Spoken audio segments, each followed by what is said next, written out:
ہمارے ذہنوں میں پہلے دن سے یہ بات بٹھائی جاتی ہے کہ توبہ استغفار کرنا صرف گناہوں پہ ہوتا ہے.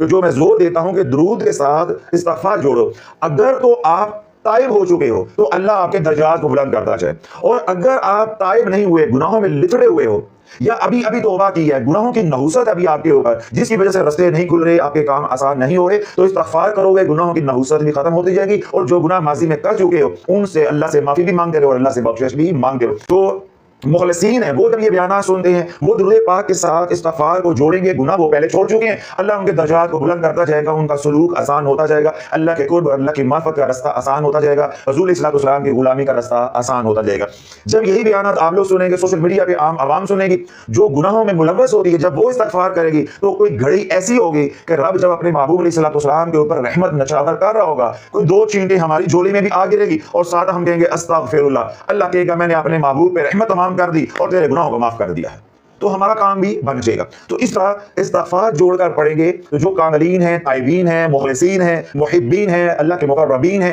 ان کو بھی نفع دے گا، اور جو ہمارے جیسے پاپی ہیں ان کو بھی نفع دے گا.